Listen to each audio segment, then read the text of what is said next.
Perang antara Iran melawan Amerika dan Israel semakin memanas. Di tengah eskalasi konflik ini, muncul laporan intelijen Amerika yang menyebut Rusia diduga memberikan informasi strategis kepada Iran. Pertanyaannya, apakah benar dan sejauh mana sebenarnya peran Rusia dalam konflik ini? Saya diskusikan bersama dosen dan analis Timur Tengah dari Universitas Bina Nusantara, Tia Mariatul Kiptia. Mbak Tia, selamat malam dengan Tifal di sini.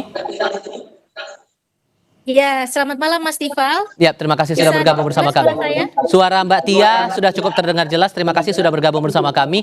Kalau mengaitkan dengan Iran yang pernah latihan bareng Rusia sebelum konflik ini pecah, informasi intelijen bahwa Rusia ada di balik Iran ini cukup kredibel atau tidak menurut Anda, Mbak?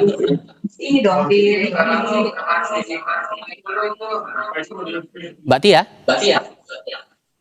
Halo Mas. Oke, suara saya terdengar ya Mbak ya? Bisa diulangi kembali Mas karena terputus-putus. Oke, begini, kalau mengingat lagi Iran pernah latihan bersama dengan Rusia sebelum konflik ini pecah, apakah laporan intelijen yang menyebut bahwa Rusia ini ada di balik Iran di tengah konflik yang memuncak sekarang cukup kredibel atau tidak menurut Anda?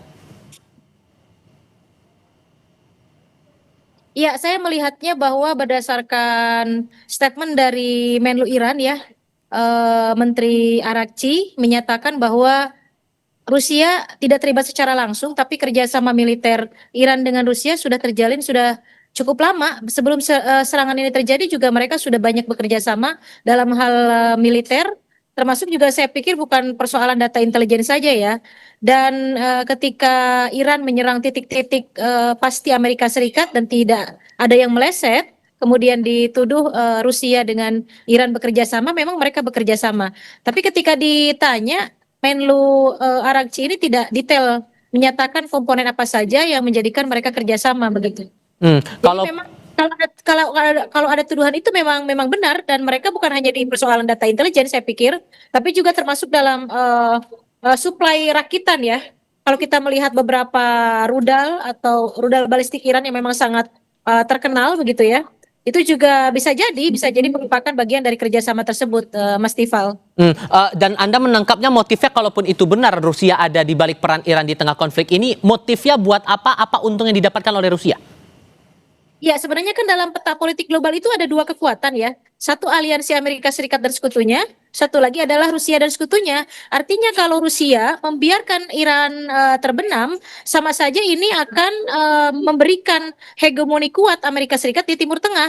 Cina dan Rusia itu, Mas Tifal, sangat berkepentingan besar untuk juga ikut dalam apa namanya mengekang hegemoni Amerika Serikat di Timur Tengah. Misal, saya berikan contoh bagaimana Cina juga berpartisipasi untuk mengurangi dominasi Amerika di Timur Tengah. Misalnya sekarang perusahaan-perusahaan Cina seperti Huawei itu sudah mencoba berinvestasi di Saudi Arabia. Jadi Saudi Arabia sekarang tidak lagi bertumpu semuanya terhadap investasi Amerika Serikat atau kerjasama dengan Amerika Serikat dalam masalah bisnis, tapi juga mereka membuka diri untuk Mbak Tia? Kami coba perbaiki dulu komunikasi kami dengan narasumber kami. Membahas lagi terkait dengan informasi intelijen yang menyebut Rusia ada di balik posisi Iran yang saat ini berada di tengah konflik ini. Mbak Tia, saya mau pastikan dulu suara saya terdengar jelas ya Mbak? Tadi sempat terputus. Ya, sekarang ya, Oke, mungkin bisa dilanjutkan lagi Mbak soal kepentingan tadi, kalaupun kemudian benar ya, Rusia ada di balik Iran.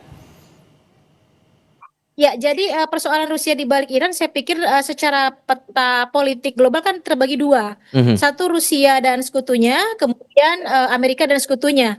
Sudah jelas Rusia punya kepentingan besar bagaimana Iran ini tetap eksis di Timur Tengah. Tujuannya untuk menghalau hegemoni Amerika Serikat di Timur Tengah.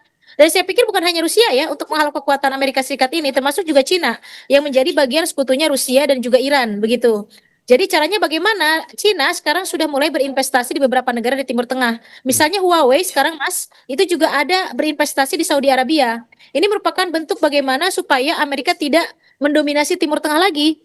Dan jika Iran tidak ada, itu satu-satunya negara loh di Timur Tengah yang saat ini Iran ini menjadi penghalau atau batu sandungan bagi kepentingan Israel dan Amerika Serikat. Maka bagaimanapun caranya Rusia dan Cina itu harus menjadikan Iran tetap eksis. Kalau Iran hancur, kalau Iran tidak ada, sama dengan mereka juga tidak ada begitu. Jadi memang Rusia dengan Amerika Serikat tidak secara langsung berkonflik, tapi di belakang itu semua Rusia tetap menjaga dominasinya terhadap aliansinya juga. Dia juga melindungi aliansi sama seperti Amerika melindungi aliansinya. Maka Iran bagaimanapun caranya harus dijaga. Kalau Iran tidak ada, sama juga dengan mereka tidak ada. Sama atau dengan Amerika juga menjaga Israel sedemikian rupa. Karena buat Amerika kalau Israel tidak ada di Timur Tengah sama dengan menghalau Amerika kepentingannya di Timur Tengah begitu. Jadi masing-masing dua kekuatan ini menjaga satu sama lain. Bagaimanapun caranya itu pasti Rusia dan Cina akan menjadikan Iran tetap ada. Bagaimanapun caranya, termasuk membantu berbagai informasi intelijen, kemudian kerjasama militer, supply senjata dan lain-lain, termasuk kerakitan dan lain-lain. Tapi memang deklarasinya, statementnya di dunia internasional baik Rusia dan Cina itu masih soft ya, hanya berupa kutukan dan tidak terlibat, begitu kan?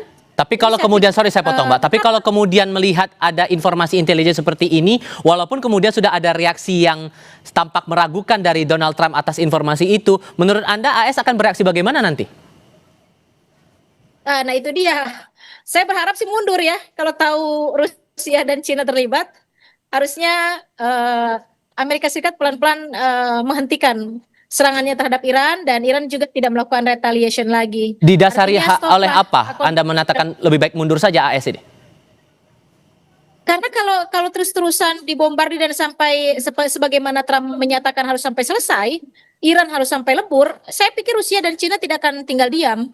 Dengan tidak akan tinggal diamnya Rusia dan Cina, itu artinya konflik makin melebar, makin panjang, dan efeknya bukan hanya terhadap Iran saja, ini akan memberikan efek yang luar biasa pada politik global. Bukan hanya pada regional saya pikir, tapi pada politik global dan juga pada perekonomian, termasuk juga ke kita, ke Asia dan juga ke Asia Tenggara begitu. Jadi sebagai orang yang fokus dengan Timur Tengah, riset Timur Tengah, dan saya juga di Indonesia, bagaimana caranya statement-statement media dan juga saya akademisi itu harus menstop konflik ini karena efeknya akan terkena dampaknya terhadap perekonomian kita begitu. Mudah-mudahan ya, mudah-mudahan kalau tahu Rusia terlibat harusnya US mundur karena ini akan menjadi besar begitu ya. Jadi beberapa scholars yang memprediksi akan perang dunia ketiga bisa jadi begitu. Dan Rusia ini juga kalau dilihat dari sistem pertahanannya juga. Kalau kemudian Rusia dan Tiongkok ini bergabung dengan kubunya Iran melawan AS dan Israel, ini secara kekuatan pertahanan masing-masing juga udah kelihatan mana yang mencolok menurut Anda begitu? Sebetulnya kalau langsung tidak akan, itu tidak akan terjadi kalau langsung. Tapi backup secara tidak langsung itu sudah mereka lakukan sebetulnya. Karena begini, perhitungan saya dengan kondisi ekonomi Iran di bawah sanksi Amerika Serikat selama 70 tahun, itu rasanya impossible Iran demikian bagus melakukan serangan balik atau retaliation, bahkan bisa mengetahui titik-titik lemahnya Amerika Serikat begitu. Dan kita melihat bahwa beberapa rudal balistik Iran jarang yang meleset begitu ya. Jadi memang mereka sudah bermain, sudah ikut serta, hanya saja tidak secara langsung. Secara perhitungan kekuatan, tentu kalau face to face Amerika dengan Iran jauh, Amerika di atas Iran 4 kali lipat dari jumlah personel tentaranya saja 1,3 juta kalau tidak salah dari pihak Amerika, sementara Iran hanya 500 sampai 600 personel. Ini dari segi jumlah tentaranya sudah jauh, belum kekuatan dari segi kapal induk dan lain-lain itu jauh sekali. Kalau dari kita melihat dari dua negara ya, tapi kalau digabungkan, wah itu dahsyat Mas. Jangan sampai terjadi lah, sampai terjadi. Jangan sampai terjadi karena punya cadangan minyak, ya. Karena banyak hal juga yang terdampak di sini, apalagi cadangan minyak hanya 20 ya. Itu dia, itu yang Anda sebutkan tadi, masalah cadangan minyak dan aspek ekonomi banyak negara terdampak di sini. Mbak Tia, terima kasih banyak ya sudah mau berbagi pandangan bersama kami kali ini. Sehat selalu Mbak, selamat malam. Di tengah perang, Presiden Amerika Serikat Donald Trump